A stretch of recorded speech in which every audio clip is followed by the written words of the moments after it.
جاؤ.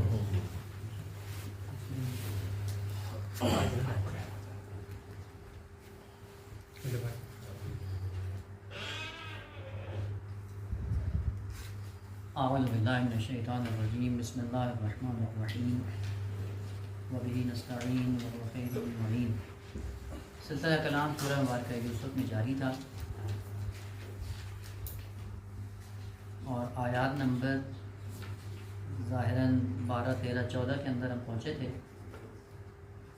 جہاں پہ آ کر حضرت یعقوب علیہ السلام کے بیٹے اپنے والد گرامی کو آ کے کہتے ہیں کہ ما لک لا تامنا، آپ کو کیا ہو گیا ہے کہ آپ ہمیں امانت دار نہیں سمجھتے اور ہمیں امین نہیں سمجھتے حضرت یوسف علیہ السلام کی نسبت، کہ اس کو ہمارے ساتھ بھیجتے نہیں ہیں، آپ اس کو ہمارے ساتھ بھیجیں تو ہوگا کیا، یرتا و یلعب، جائے وہاں پہ یہ بھی ہمارے ساتھ حیوانوں کو چرائے اور کھیل کود میں مصروف رہے. وَإِنَّا لَهُ لَحَافِظُونَ، اور یہ دو تعبیریں کہ ایک اِنَّا لَهُ لَحَافِظُونَ اور اس سے پہلی تعبیر وَإِنَّا لَهُ لَنَاصِحُونَ، دونوں تعبیریں انہوں نے آ کر بیان کی. اور تعجب کی بات یہ ہے کہ دونوں تعبیریں ذکر ہوئی ہیں لیکن کہیں پہ حضرت یعقوب علیہ السلام نے انکار نہیں کیا، یعنی انہوں نے کہا کہ ہم اس کے لیے ناصح ہیں، مخلص ہیں، خیر خواہ ہیں، خاموش ہیں. اور دوسرا کہا کہ اگر بیرونی خطرہ ہو، کوئی باہر سے آ کر ان کو کوئی نقصان پہنچانا چاہے تو اِنَّا لَهُ لَحَافِظُونَ، حفاظت کریں گے ہم. اور حضرت یعقوب علیہ السلام نے اس کا انکار نہیں کیا. جو سیرت کا نقطہ سمجھ میں آتا ہے وہ کیا ہے؟ آقا یہ چھوٹی چھوٹی چیزیں ہیں لیکن افسوس یہ ہے کہ ہم اپنی زندگیوں میں یہ اپناتے نہیں ہیں. کاش کہ ہماری زندگی بھی سیرت معصومین کے مطابق اگر بسر ہوتی، آپ یقین جان لیں کہ یہ معاشرہ بہشت ہو جاتا. لہٰذا ہم باتیں کرنے والے بہت ہیں لیکن میدان عمل میں ہم بہت پیچھے ہیں. وہ ایک چھوٹا سا آدمی اپنے گھر کے اندر انہی سیرت کے قوانین کو اپنانا شروع کر دے، دیکھیں گھر، چھوٹا سا گھر اس کا بہشت بن جائے گا. اور ہمارے گھر جو جہنم بنے ہیں اس کی وجہ کیا ہے کہ اس میں ہم دین کی باتیں بہت کرتے ہیں لیکن دین پہ عمل نہیں کرتے ہیں. وہی سیرت کا نقطہ اور اخلاقی نقطہ بھی سیرت پہ وہی ہے کہ جب بھی کوئی آدمی آ کر کوئی کسی خاص کمال کا ادعا کرے تو اس کے مقابلے میں آپ کو کیا ہونا چاہیے؟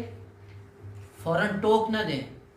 اگرچہ آپ کو یقین ہے کہ اس کے اندر یہ نقطہ، یہ کمال موجود نہیں ہے، لیکن تربیتی نقطہ یہ ہے کہ آپ اس کو کبھی ٹوکیں نہیں، فوراً اس انکار نہیں کریں، فوراً اس کے منہ پہ نہیں مار دیں. اور ہمارے معاشرے میں یہی ہوتا ہے، جب بھی آ کے کوئی بیچارہ حالانہ خود ثنائی بھی کر رہا ہو، اپنی تعریف کر رہا ہو کہ یہ ہمارے اندر یہ کمال ہے، وہ فوراً کہہ دیں ہم نے دیکھ لیا جی آپ کو، آپ کیا کرتے ہیں، ادھر آ کے یہ باتیں کرتے ہیں، آپ کے اندر تو کچھ بھی نہیں ہے. یہ انبیاء کی سیرت نہیں ہے. وہ حضرت یعقوب علیہ السلام کو بھی معلوم ہے لیکن ٹوکا نہیں ان کو، جبکہ جانتے ہیں.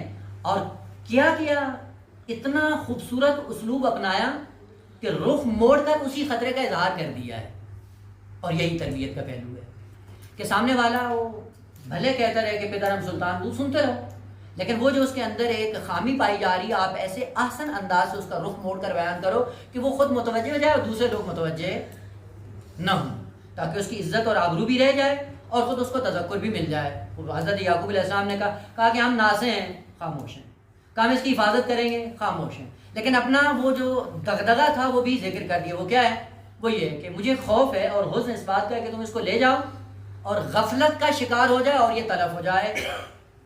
اور جانتے بھی تھے کہ حسادت بھی رکھتے ہیں، حسادت کے بعد یہ بہانہ بھی کر رہے ہیں. بالآخر اللہ کا نبی ہے، علم غیب بھی رکھتا ہے، جانتا ہے یہ ساری چیزیں، لیکن کسی ایک چیز کا حضرت یعقوب علیہ السلام نے بہانہ نہیں کیا اور خطرے کا اظہار بھی کر دیا ہے. اور خطرہ کس طرح سے؟ ایک اور چیز کو عنوان قرار دیا، اور وہ کیا ہے کہ مجھے خوف اس بات کا ہے کہ تم اس کو لے جاؤ، غفلت کا شکار ہو جاؤ اور غفلت کے نتیجے میں تم اپنی زندگی میں مصروف ہو جاؤ اور بھیڑیا آ کر اس کو کھا جائے، نابود ہو جائے. اس خوف کی وجہ سے آپ کے ساتھ نہیں بھیجتا ہوں. یہیں پہ 3 مفسرین نے شاید پہلے بھی اشارہ کیا ہو، فخر رازی، قرطبی اور امین الاسلام صاحب مدن بیان آغا مرحوم طبرسی. وہ تھوڑا سا ایسا مطلب انہوں نے ذکر کیا ہے کہ جو واقعاً روح دین کے ساتھ سازگار نہیں ہے. انہوں نے کہا کہ یہ سارا کہ مجھے خوف ہے کہ تم لے جاؤ اور بھیڑیا اس کو کہیں چیر پھاڑ نہ دے. تو کہا یہ تلقین کذب کر رہے تھے اپنی اولاد کے لیے. پہلے بتائیں کہ تلقین کذب ہوتا کیا ہے؟ تلقین کذب بھی ہوتا ہے علیکم السلام کہ ایک آدمی خطا کار ہے، گناہ کار ہے، اور اس کو گناہ کی توجیہ نہیں مل پا رہی ہے. آپ اس سے پہلے کہ وہ گناہ کا مرتکب ہو اس گناہ کی توجیہ کی تلقین کر دیتے ہیں کہ کل کو اگر وہ گناہ کرتا ہے تو فوراً سے پوچھا جائے تو وہ توجیہ کر کے اپنے گناہ کو چھپا لے. اسے کہتے ہیں تلقین کذب. اب یہ راستہ ہے، عموماً لوگ اس راستے کا سہارا لیتے ہی ہیں. یعنی پہلے گناہ کریں گے، بس اوقات یہ کہ وہ والدین تلقین کر دیتے ہیں بچے کو، اور کبھی بچے ماشاءاللہ خود اتنا ہی ماہر ہوتے ہیں کہ وہ خود ہی اپنے گناہوں کی توجیہ خود ہی کر لیتے ہیں. تلقین کذب یعنی سامنے والے مجرم انسان کے ہاتھ میں ایک ایسا بہانہ دو جس بہانے کے ذریعے اس کو نجات مل جائے. وہ فخر رازی اور قرطبی اور امام السلام کہتے ہیں کہ یہ جو حضرت یعقوب علیہ السلام نے کہا کہ مجھے خوف اور حزن ہے کہ تم لے جاؤ اور بھیڑیا اس کو کھا جائے، یہ بہانہ دینا چاہ رہے تھے اپنی اولاد کے ہاتھ میں کہ جب واپس آؤ اور یوسف کے ساتھ جو تم نے کرنا ہے وہ کرو. جب واپس آؤ تو مجھے کم از کم یہ بتاؤ کہ اس کو بھیڑیا کھا گیا ہے، تاکہ میں مطمئن ہو جاؤں. اپنے گناہ پہ پردہ ڈالنے کے لیے جھوٹی چیز کی تلقین کرنا کو یہ انہوں نے ذکر کیا، اور پھر یہاں سے انہوں نے موارد فقہی بھی ذکر کرنا شروع کر دیے. لیکن جو مطلب روح اسلام اور دین کے ساتھ سازگار نہیں ہے وہ یہ ہے کہ معصومین کی ذات نہ کبھی دھوکے میں آتی ہے اور نہ کبھی کسی کو دھوکہ دیتی ہے. اسی لیے امیر المومنین کی آپ اگر تعبیرات پڑھیں بڑی صراحت کے ساتھ امیر المومنین علیہ السلام کا ارشاد ہے کہ میں وہ شخص نہیں ہوں جو کسی کو دھوکہ دوں یا کسی کے دھوکے میں آ جاؤں، میں ایسی ذات نہیں ہوں. خب اگر امیر المومنین جو ذکر کر رہے ہیں سارے معصومین ایسے ہی تھے، نہ کسی کو دھوکہ دیتے تھے نہ کسی کے دھوکے میں آتے تھے.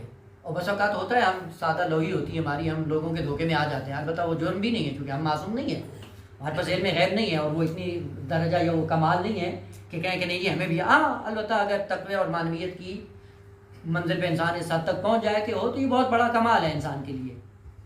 مثلاً ابھی خلافت کا مسئلہ کھڑا ہوا تھا، اور خلافت کے مسئلے کے بعد جب دیکھا کہ سقیفے میں خلافت امیر المومنین کو غصب کر لیا گیا اور ایک غاصب طبقہ بن گیا اور ایک خاموش طبقہ بن گیا، تو بیچ میں آ کر ایک شخص اٹھ کر آتا ہے اور امیر المومنین کہتا ہے میں تیری مدد کرتا ہوں، اٹھو اور ابن قحافہ سے اپنا حق لے لو. وہ امیر المومنین کہا کب سے تو اسلام کا خیر خواہ بنا ہے؟ یعنی تو ہو اور اسلام کا اور میرا تو خیر خواہ بنے، یہ کب سے ہوا ہے؟ یہ چینجنگ اور یہ تبدیلی آپ میں کب سے آئی ہے؟ اب وہ اپنے ذاتی مفاد کو حاصل کرنا چاہ رہا تھا لیکن اس کو کوئی راستہ نہیں مل رہا تھا. امیر المومنین کا سہارا لینا چاہ رہا ہے. وہ امیر المومنین ایسا نہیں ہے جو تیرے دھوکے میں آ جائے. بس معصوم کی ذات نہ دھوکہ دیتی نہ دھوکے میں آتی ہے. اور اگر یہ انبیاء کی سیرت کو قرآن نے ذکر کیا ہے اور خدا نے ذکر کیا ہے تو یہ اس بات سے ذکر نہیں کیا ہے کہ لوگوں کو دھوکہ دے کر غلط پٹیاں پڑھانا شروع کر دو، اور خصوصاً وہ بھی ایک معصوم اللہ کا نبی یہ کام کر رہا ہو، تلقینے کے کر رہا ہو. قطعاً یہ نہیں ہے. وہ پھر کیا ہے؟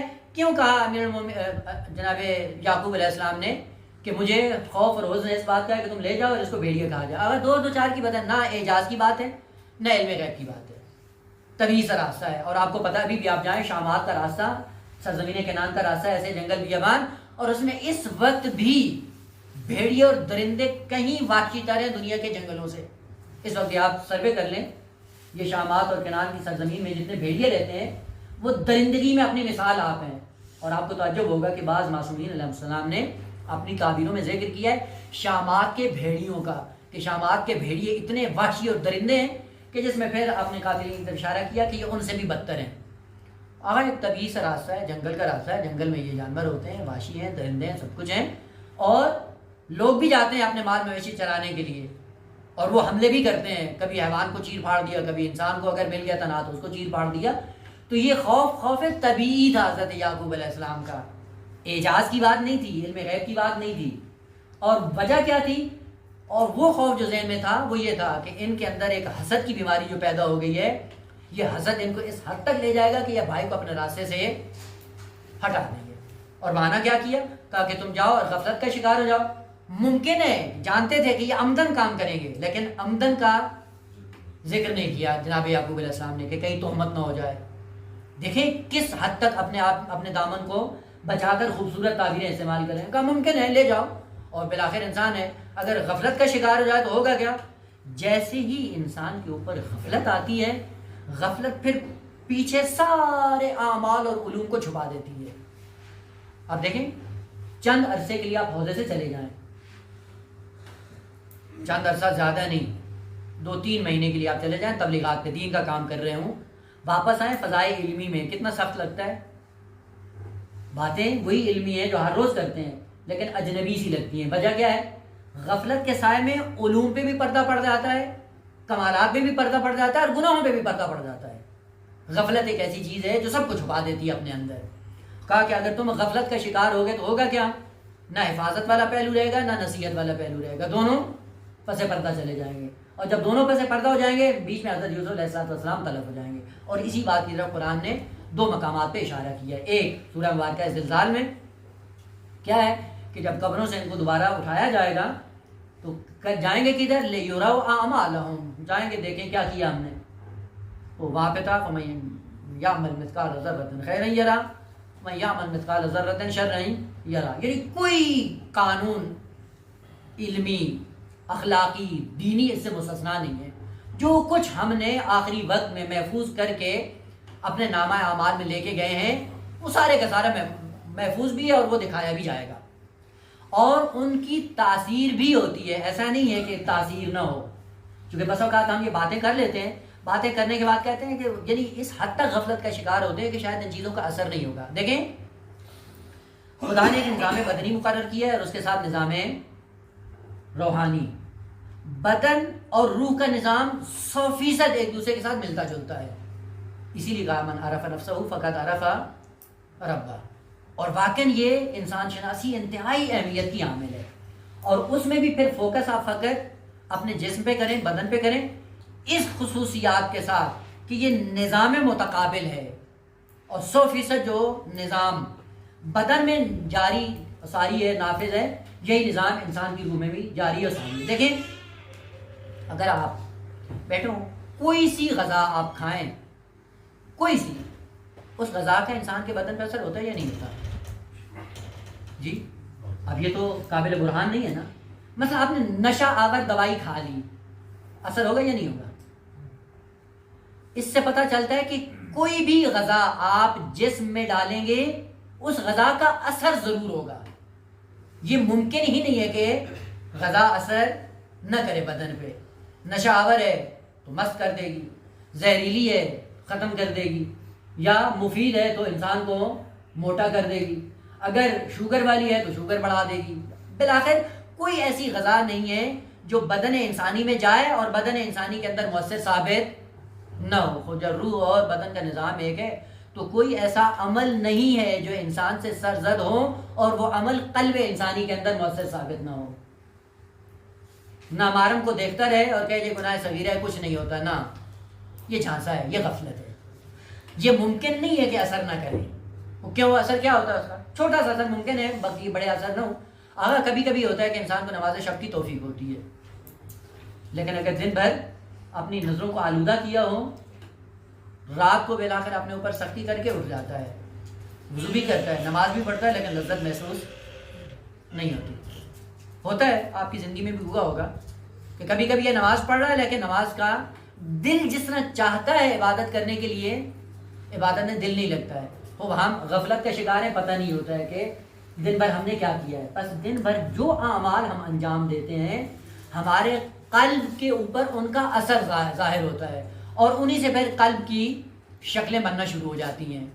کبھی قلب مطمئن ہوتا ہے, کبھی قلب وہ پھر کیا ہو جاتا ہے, مریض ہو جاتا ہے, کبھی قلب لاہی ہو جاتا ہے, کبھی کیا ہو جاتا ہے, کبھی کیا ہو جاتا ہے, کبھی قلب مشمئز ہو جاتا ہے. یہ ساری صفات جو قرآن نے ذکر کی ہیں, قلب مشمئز کیا ہے, قلب لاہی کیا ہے, قلب مریض کیا ہے, قلب شقی کیا ہے, قلب قسی کیا ہے, وہ ساری خصوصیات ذکر کی ہیں. یعنی ہمارے اعمال سے دل کے اوپر اثر ہوتا ہے اور دل اس کی شکل اپنا لیتا ہے.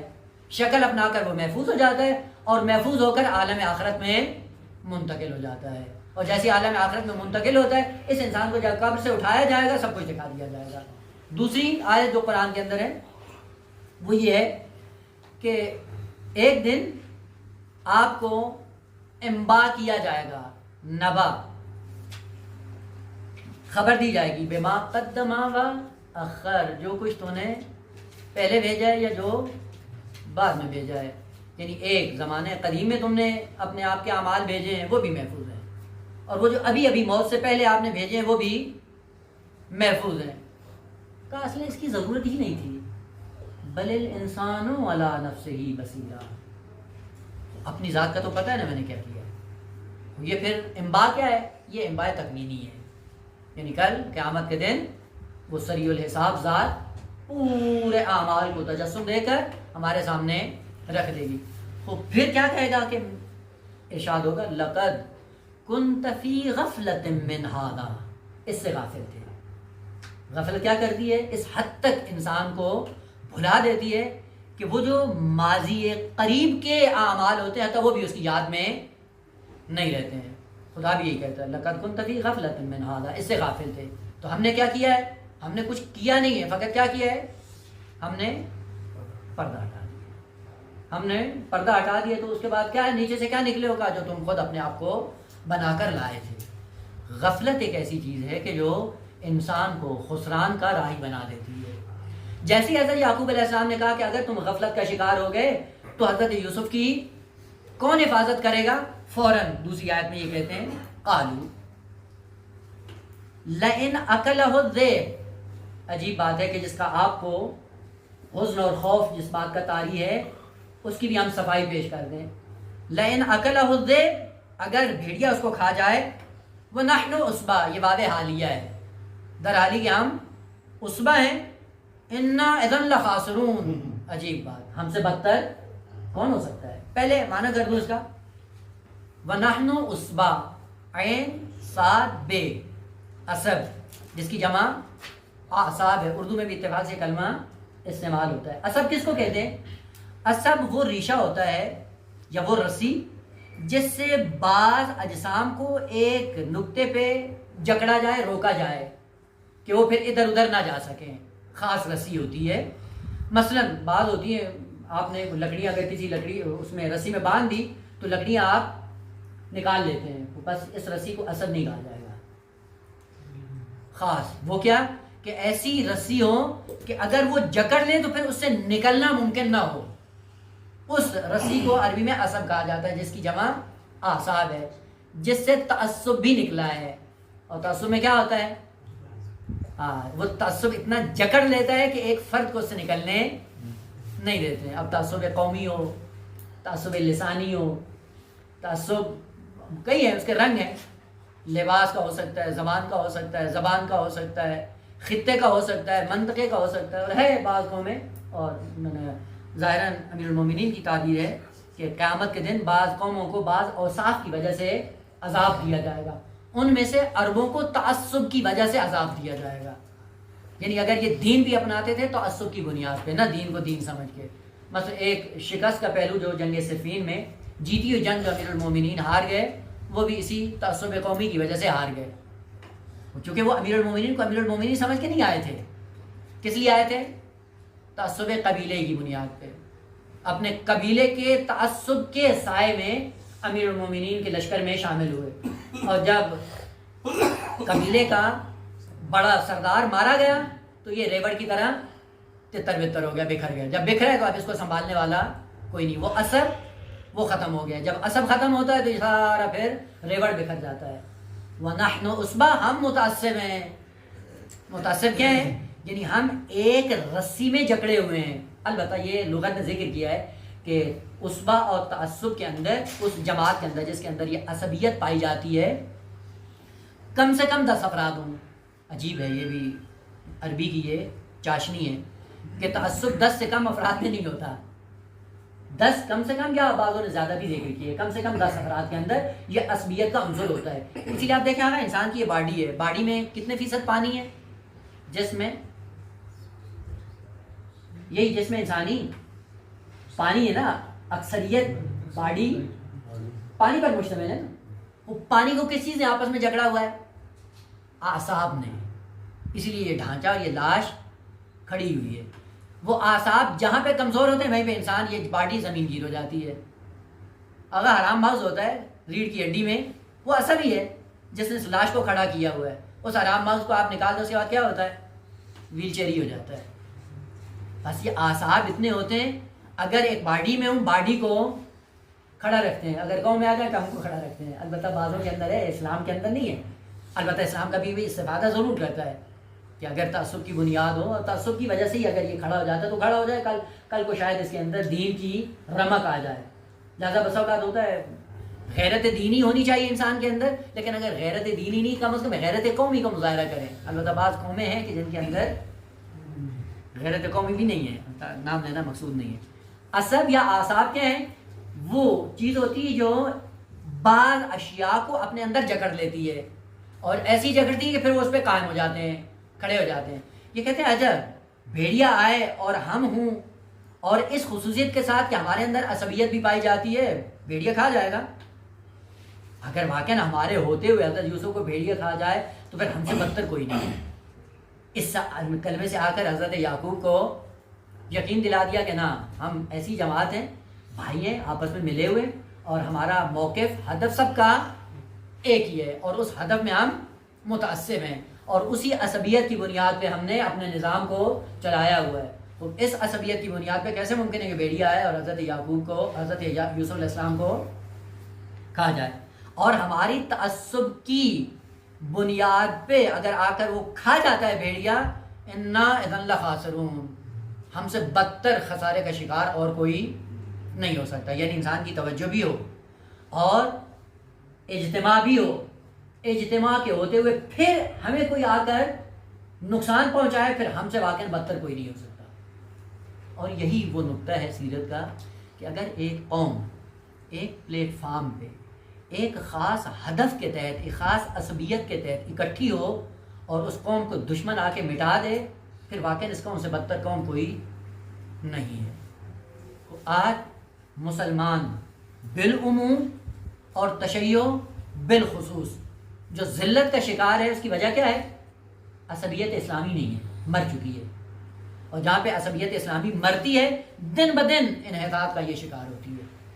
بھلا وہی قوم ہے مسلمان کہ جب یہ انہوں نے عیسائیوں نے حملہ کیا تھا سلطنت عثمانی پر، اس زمانے میں کتنا عرصہ ہو گیا؟ جی یعنی اتنا عرصہ ہو گیا. اس زمانے میں جب انہوں نے مسلمانوں کا آ کر کتاب خانہ جلایا تھا، لائبریری کو آگ لگائی تھی، وہاں پہ ٹائپنگ مشین پڑی ہوئی تھی اس زمانے میں، جس پہ کتابیں ٹائپ کر کے وہ اپنے آثار علمی چھوڑتے تھے. جو آج کل ٹائپنگ کی مشینیں آئی ہیں وہ تو ابھی جدید زمانے میں آئی ہیں، ولا جب ہم آئے تھے قم میں تو اس وقت یہ جدید ٹائپنگ کا سسٹم نہیں تھا، وہی پرانی تھی، وہ بٹنوں کے ساتھ ٹک ٹک ٹک ٹک ہوتا تھا اور ایک ایک کلمہ لکھا جاتا تھا اور پھر بعد میں ان کو آپس میں جوڑتے تھے، عجیب تھا. اور اس زمانے میں جب سلطنت عثمانیہ پہ انہوں نے حملہ کیا تھا، وہاں پہ یہ ٹائپنگ مشین انہوں نے لائبریری سے نکالی تھی. یعنی ایک زمانہ یہ تھا کہ مسلمان اگر عصبیت اسلام کے سائے میں سفر کرتا ہے وہاں پہنچا ہوا تھا، اور آج مسلمان انتہائی ذلیل، موبائل چلانا نہیں آتا ہے. سب مسلمان ٹیکنالوجی میں سب کے سب دشمن سے وابستہ ہیں. عصبیت خوب ہے، لیکن عصبیت کس رنگ میں ہونی چاہیے؟ یعنی کون سی رسی ہے جس میں ہم جکڑے ہوئے ہوں؟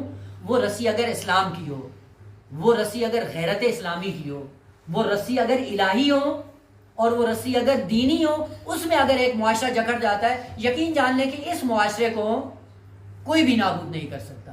اور آج جو تشیع ذلت کا شکار ہے، اس کی بھی وجہ یہی ہے کہ ہر ایک نے اپنی ایک الگ رسی بنائی ہوئی ہے اور اسی رسی کے ذریعے اپنے آپ کو اس نے سہارا دیا ہوا ہے. کوئی بھی الہی رسی اور الہی اعصاب کے اندر اپنے آپ کو مقید نہیں کرنا چاہتا ہے. اور ہر ایک کو قوم کا درد ہے، جی قوم جا رہی ہے، قوم جا رہی ہے، قوم جا رہی ہے، لیکن جب آتے ہیں قوم کے بڑے بنتے ہیں تو اس کے بعد قوم بھول جاتی ہے، پھر میں ہی میں ہوتا ہے اور اس کے بعد سلسلے الگ ہو جاتے ہیں. اور یہی ہے قرآن کی تعلیمات. قرآن کی یا خدا کی کسی ساتھ کوئی رشتہ داری نہیں ہے. قرآن قوانین ذکر کرتا ہے، ان قوانین کے سامنے جو بھی زندگی بسر کرے گا نتائج اس کے سامنے وہی ہوں گے. خوب اگر آپ کسی عصبیت میں جڑے ہوئے ہیں آپ بھی محکم ہیں، اگر وہ عصبیت کا رشتہ آپ کا ختم ہو جائے گا آپ بھی ذلیل ہو جائیں گے. اور یہی قانون انہوں نے ذکر بھی کیا ہے جناب یعقوب کے بیٹوں نے کہ ہم اسوہ ہیں، ہم ایک رسی میں جڑے ہوئے ہیں. ہمارا دخل و خرچ، ہمارا نظام اقتصادی مالی، سارا گھر کا چلانا نظام، باہر کا نظام، سارا ہمارا منسجم ہے. اس لیے ہم کامیاب بھی ہیں. لہذا سب جب منسجم تھے تو حضرت یوسف کو راستے سے ہٹا دیا اور اصلاً ٹس سے مس بھی نہیں ہوا ہے معاشرہ, ہے نا. تعصب کی بنیاد پہ اگر انسان کہیں جڑ جاتا ہے, اور خصوصاً اگر وہ تعصب دینی ہو, اس قوم کو واقعاً کوئی بھی خراب نہیں کر سکتا. انا اذا لخاسرون, اگر ہماری اس عصبیت کے ہوتے ہوئے حضرت یوسف علیہ السلام کو کوئی نقصان پہنچتا ہے تو پھر انا اذا لخاسرون. البتہ پہلے یہ کلمہ ذکر ہوا ہے, لیکن آج تھوڑا سا اس کو اگر پہلے ذہن میں ہے تو ٹھیک, واللہ تذکر ہو جائے گا. کلمہ خسران, یہ 2-3 کلمے ہیں جس کو پتہ ہونا چاہیے کہ یہ کیا ہے. ایک ہے کلمہ ارتداد, ایک ہے خسران. ارتداد وہ بھی گھاٹا ہی ہے انسان کے لیے, لیکن خسران وہ بھی گھاٹا ہے. اردو میں دونوں گھاٹے ہیں, لیکن فرق کیا ہے؟ دیکھیں, خداوند عالم نے انسان کو دنیا میں بھیجا, سرمایہ دیا, سرمایہ دینے کے بعد کیا کہا کہ سرمایہ کو خرچ کرو, خرچ کرنے کے بعد خود کو منزل کمال تک پہنچاؤ. یہ جو مفت میں ہمیں زندگی ملی ہوئی ہے کس لیے ہے؟ کہ بعض کمالات کو طے کرنا ہے, اور زندگی کا سرمایہ دینا ہے, کمال کو لینا ہے. بس اوقات یہ ہے کہ انسان اپنا زندگی کا سرمایہ دیتا ہے, کمال حاصل کرتا ہے, وہ کمال علمی ہے, اخلاقی ہے, معنوی ہے, عبادی ہے, جو بھی ہے, تو زندگی اس کی اس کمال کے حصول میں خرچ ہوتی ہے. زندگی دے رہا ہے, کمال کا حصول دن بدن ہوتا جا رہا ہے. ایک دن ایک کمال تک پہنچ جائے, دوسرے دن دوسرے کمال پہ, اسی طرح کمالات کی منزل جب طے کرتا ہے تو سرمایہ اس کا مثبت خرچ ہو رہا ہوتا ہے, لیکن ایک دم بیک گیئر لگتا ہے. کمالات کو طے کرنے کے بعد نیچے آنا شروع ہو جاتا ہے. یہ جو کمال پر پہنچنے کے بعد, سرمایہ خرچ کرنے کے بعد, کمال حاصل کرنے کے بعد پلٹ کر واپس آتا ہے, اس کو ارتداد کہا جاتا ہے. یہ ارتداد ہے. البتہ وہ فقہی احکام ہے اس کے, کبھی ارتداد فطری ہے, کبھی ارتداد ملی ہے کہ اس کے احکام فقہ کے اندر موجود ہیں, آپ وہ خود پڑھ سکتے ہیں. بس ارتداد کیا ہے کہ اپنے سرمایہ کو کمال کے حصول کے لیے خرچ کرنا, پھر ایک جگہ جا کر رک کر واپس آ جانا, یہ ارتداد ہے. اب اس کے احکام اپنے فقہی اعتبار سے آپ جان سکتے ہیں. خسران کیا ہے؟ خسران وہ گھاٹا ہے کہ جہاں پہ سرمایہ دے رہا ہے اور کمال حاصل نہیں کر رہا. سرمایہ دن بدن خرچ ہوتا جا رہا ہے, اور جس کمال کے حصول کے لیے دیا تھا وہ کمال حاصل نہیں ہو رہا. ایسا ایسا کیا ہوتا ہے, ایک دن سرمایہ ختم ہو جاتا ہے اور وہ کمال اصل انسان حاصل نہیں کر پاتا. اس کو عربی میں کیا کہا جاتا ہے؟ خسران. مثال عرض کروں تاکہ بات ذہن میں آ جائے. البتہ مثال اس لیے کہ مطلب ذہن میں آ جائے. بعض ہیں ایسے لوگ مالدار زمیندار ہوتے ہیں, بڑی زمینیں ہوتی ہیں, لیکن خود نااہل ہوتے ہیں, یعنی کوئی کام کرنے کے قابل نہیں ہوتے. اب پھر کیا کرتے ہیں؟ مفت خور بھی ہوتے ہیں, سست تنبل بھی ہوتے ہیں, اور پھر کیا کرتے ہیں؟ وہی جو باپ کی میراث ہوتی ہے, زمین کی شکل میں ملی ہوتی ہے, کام کو کرنے کے کسی قابل ہوتے نہیں, آئے دن زمین بیچتے رہتے ہیں, کھاتے رہتے ہیں, بیچتے رہتے ہیں, کھاتے رہتے ہیں, اور سمجھتے ہیں کہ شاید ہماری زندگی بہت اچھی گزری. ایک دن کیا ہوتا ہے؟ زمین ختم ہوتی ہے, یہ فقیر ہو جاتا ہے. اب کام کرنے کے تو قابل ہے نہیں, صلاحیت ہے نہیں. اب پھر کیا کرتا ہے؟ ہاتھ پھیلاتا ہے دوسروں کے سامنے. اب کوئی بھیک دے دیتا ہے, کوئی نہیں دیتا ہے, لیکن ذلت کا شکار ہو جاتا ہے. جو سرمایہ اس کی عزت کے لیے والدین چھوڑ کر جاتے ہیں, اس سرمایہ کو اپنے ہاتھ سے گوا دیتا ہے, اور ایک دن فقیر بن کر معاشرے کے اوپر بوجھ بن جاتا ہے. کتنے ایسے لوگ ہیں جن کو خداوند عالم نے عزت کا سرمایہ فطری طور پر دیا ہوا ہے, لیکن یہ بھی اسی مفت خور کی طرح اپنے اس سرمایہ کو دن بدن ضائع کرتا رہتا ہے. صحت دی, جوانی دی, صحت اور جوانی کے ساتھ توانائی دی, اور ان جوانی اور توانائی سے استفادہ کر کے وہ کمالات علمی طے کرنے کے لیے ایک قدم نہیں اٹھایا. آخر میں کیا ہوا؟ وہ نعمت آہستہ آہستہ خدا نے چھین لی, سرمایہ لے لیا. اب سرمایہ لے لیا, یہ کیا ہے؟ ایک بے آبرو بن کر معاشرے کے اندر زندگی بسر کر رہا ہے. البتہ ہر فیلڈ میں ایسے ہو سکتا ہے, ضروری نہیں ہے کہ وہ دین کے شعبوں میں ایسا ہو. نا دنیاوی جتنی فیلڈ ہیں ان میں بھی یہ ہو سکتا ہے. والدین کا پیسہ کمایا ہوا نااہل اولاد نکلتی ہے, سب کو نابود کر دیتی ہے, نابود کرنے کے بعد معاشرے میں ذلیل قسم کے افراد بن کر ظاہر ہو جاتے ہیں. پس خسران اس گھاٹے کو کہتے ہیں کہ جو ذلت آور ہوتا ہے. کس وجہ سے؟ کہ اس سرمایہ سے استفادہ نہیں کیا جاتا. جب سرمایہ سے استفادہ نہ ہو اور انسان آہستہ آہستہ نقصان اور گھاٹے کا شکار ہو, اس گھاٹے کو عربی میں خسران کہا جاتا ہے. لہذا اگر آپ شستہ رفتہ تعبیر کرنا چاہیں تو یہی ہوتی ہے کہ خسران کیا ہے؟ سرمایہ دے رہا ہے اور کمال حاصل نہیں کر پا رہا جس متناسب کمال کے لیے اس کو یہ سرمایہ دیا گیا تھا۔ اب یہی انہوں نے کہا کہ ہمارے پاس جوانی بھی ہے، ہمارا اجتماع بھی ہے، وحدت بھی ہے ہمارے اندر، اور ایک ہدف کے تحت ہم چلتے ہیں، اور اس کے باوجود اگر آ کر وہ نقصان پہنچاتا ہے حضرت یوسف علیہ السلام کو، ہم سے بدتر پھر کوئی خسارے کا شکار نہیں ہو سکتا۔ یعنی اتنے اسباب ہونے کے بعد بھی اگر ہم ذلیل ہو جائیں اور دفاع نہ کر سکیں، واقعاً پھر ہم سے پستر کوئی بھی نہیں ہے۔ اور یہ واقعیت ہے، حوضے میں رہتے ہوئے جہاں پہ خداوند عالم نے اتنے امکانات دیے ہیں کہ واقعاً آپ قدماء کے زمانے میں اگر جا کر ان کا مطالعہ کریں تو اصلاً وہ امکانات سوچ بھی نہیں سکتے تھے جو آج کل میں موجود ہیں، لیکن فرق ہے وہ کام جو انہوں نے کیا ہے وہ ہم سوچ بھی نہیں سکتے ہیں، اور جو وسائل ہمارے پاس ہیں جو ہم کر رہے ہیں واقعاً وہ بھی نہیں سوچ سکتے تھے کہ یوں بھی ہو سکتے ہیں طلاب۔ واقعاً ایسے ہی ہے، وہ زمانہ کہاں آغا، 3 دن تک بھوک اور پیاس۔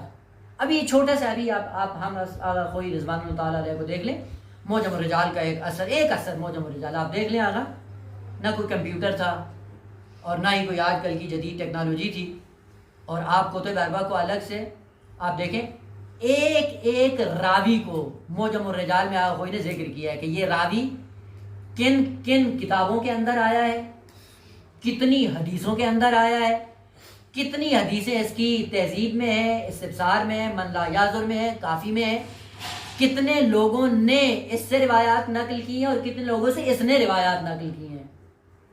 اور اگر آپ بیٹھ جائیں، یقین جانیں اس کو پڑھنے کے لیے آپ کو ایک زمانہ چاہیے، اور کوئی امکانات نہیں تھے۔ یہ کام کیا ہے، اور آخری عمر میں بتاتے ہیں کہ کوئی آئے تھے مومنین خوجہ بیت المال لے کر اور کچھ تحائف لے کر آئے آغا کے لیے، تو آغا کو دیے کہ آغا آپ یہ رکھ لیں آپ کے لیے، تو اس میں کچھ کھانے کی چیزیں تھیں، کچھ پہننے کی تھی، بہرحال بہت اچھی چیزیں تھیں۔ تو آغا نے جب دیکھا تو اٹھا کے دے دیں، کہا لے جائیں۔ کہا کیوں آغا اچھی نہیں لگی؟ کہا نہ اچھی لگی ہیں۔ تو کہا کیوں لے کیوں نہیں رہے؟ کہا جب زمانہ تھا ان کا اس وقت یہ میسر نہیں تھی، اور جب یہ میسر ہے تو اب ہماری ہمت ہی نہیں ہے، نہ کھا سکتے ہیں نہ پہن سکتے ہیں۔